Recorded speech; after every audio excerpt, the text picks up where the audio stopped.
موطني. بعد ما اتحمل، مستحيل ما اقدر. دموعك غالية، العراق غالي، العراق وطن من قلب من روح. يعني لما نشوف الدمعة وتبكي للعراق والعراق يلعب في العراق في بطولة خليجية. واني اصلا مو عايشة بالعراق، الشعور اللي جاية زيارة بس للعراق حاليا. يعني اني مغتربة وجاية زيارة بس للعراق، ولهذا السبب. يعني كأنك زرعت قلبك هنا ورحت هناك. هذا اللي يقول شلع قلبي شلع. بالضبط، يعني بحب ما اتحمل ابقى، يعني هاي اكمل المباراة. الشعور هو يقول موطني والسلام في رضاه. هاي الروح. ان شاء الله يفوزون اليوم ويفرحونا. ترجعين العراق. ارجع عندك الحنين. ابتسمي لانك عراقية. ابتسمي وافتخري. يعطيك العافية. ها هم دائما ابناء العراق. الإحساس والمشاعر هذه اللي تشوفونها لها أسبابها. العراق اللي حاليا نحن نعرفه فيه 40 مليون في العراق أو 41 مليون، لكن في ملايين مهجرة رايحين، هاجروا وراحوا واشتغلوا وتغربوا. العراق جاه ظروف ومآسي وأحزان وفرح وسعادة، تاريخ حضارة، حروب، قتل، تشريد. فالعراق اليوم من يجي بلاده يعرف ان انا قاعد اشوف بلادي قاعد تنهض مره ثانيه، فطبيعي كل واحد بيحس بهذا الشعور، بيحس ان انا ليش بلادي غير عن الدول الثانيه؟ ليش الدول الثانيه يفرحون ويستضيفون والناس يروحون لهم؟ طيب انا شو اللي ينقصني؟ والعراقي يقول ولا اليمني يقول انا حضاره يا اخي، انا تاريخ. فلا تلومونهم لما يصيحون، لما يشوفون مشاعرهم هذه، لان الناس فقدوا الارض. ترى الموضوع مش بسيط ان المواطن ترى يطلع ويروح يشتغل برا يتغرب. في ناس ترى يتعبون، في ناس يفقدون الام والابو والاخ والاخت والزوجه والاطفال، يروحون عنهم بعيد. فطبيعي اليوم لما الوطن ينهض ينفض الغبار اللي عليه، طبيعي لما يتحدون ويعني تلاقي الاحزاب والطوائف والشعب ومعلش والسني والشيعي والمسيحي والكردي هاي كلهم مع بعض، حق وشو؟ فرحتهم فرحة وطن، مبسوطين مستانسين، قاعد يأدون، يشوفون الناس فرحانين فيهم، فطبيعي اليوم يفرحون. طبيعي هذه المرأة تسمع نشيدها في أرضها اللي يمكن كانت محرومة مننا كم سنة، تتمنى اللحظة اللي تقعد فيها في المدرجات وتشوف لعيبة منتخب الوطني. يا أخي يوم اللاعب يجي يقول لي يا أخي أنا لعبت 100 مباراة، يا أخي ما لعبت على أرضي مباراة رسمية، إيش تتوقع منه؟ أكيد بيفرحون، بيستانسون، بيصيحون، مشاعر جياشة عندهم. فاللي أنا أشوفه اليوم شيء حلو إن هذه الأرض أصلا لازم إحنا نوقف معاهم، لازم، هذا واجب. إذا تبون قومية، تبون عروبة، تبون واجب، تبون الحق، وقفوا معاهم، لا تبعدون عنهم. أنتم تبونهم اليوم في أحضانكم، احتووهم. وش اللي قاعد يطلبونه؟ يعني أنا صار لي 3 سنين 4 سنين 5 سنين أسمعهم نبي البطولة نبي البطولة. شنو البطولة؟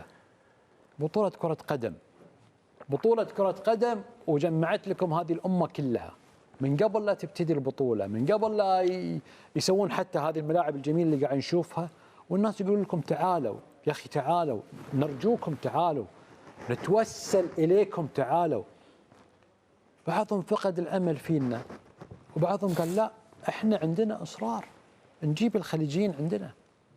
نسمع الأخ محافظ البصرة أسعد العيداني يقول احنا طالبنا وزارة الداخلية ورئاسة الوزراء أن يفتحون لنا الحدود مع أشقائنا.